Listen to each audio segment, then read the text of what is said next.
He has had a wretched season with injury, and I think clearly he's a player who wants to play.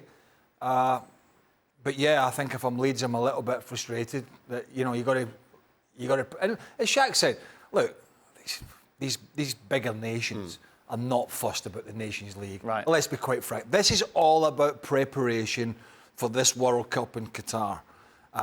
So yeah, I think you've got to be careful with some of the players.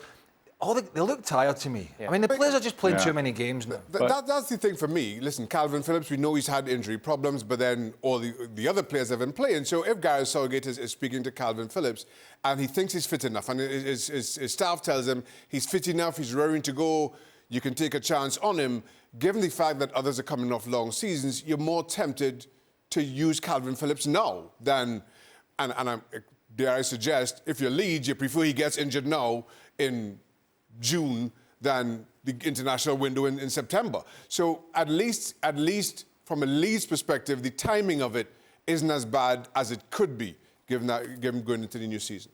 But for Germany, go on, Jan. Yeah, no, I'm just saying that it's interesting to see. I've seen a lot of games, as we all have, and there's a lot of injuries. There's a lot of players who you can see it on their face that they want to go off. And to the point of Xhaka to Germany, yes, it's true that Germany has to pay back and try to build up the credibility among their fans, so they can take it more seriously. You have an Italian team who wants to build up a credibility after they missed out on the World Cup, but you just get a feeling that England is trying out a bit. Let's just go through the motions, and we play Germany is a big thing, and we won their 5-1 like 20 years ago with a Michael Owen hat-trick, so we can't embarrass ourselves. So I think that's fair to say they were running through the motions. But I think there's a lot of, when you see that players pool of England, there's a lot of players who wants to be in that team.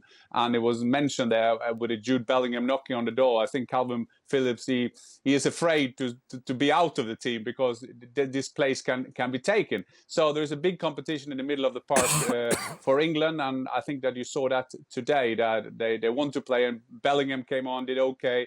Grealish makes something extra for England. So there's going to be a competition on that left side, and whatever will happen in defense, we don't know. But I think that England have got enough players at least, but they have to be more like a team going forward, because now it is all based to individuals' skill.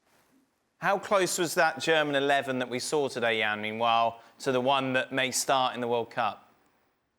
Well, it's interesting. Over 2 games now, they changed a bit round. You had Goretzka played instead of Gundogan. You could put Gnabry, who came on for Musiala.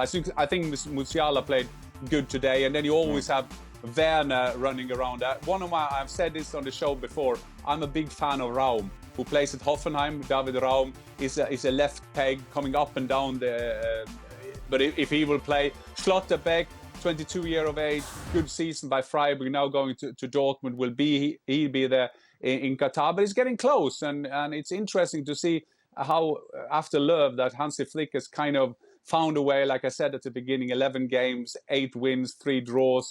So Germany is coming there slowly, and I don't think they will be favourites at the World Cup. Will they be outsiders? And I will put England in that outsider role as well. I'm not sure that there's a lot more in there.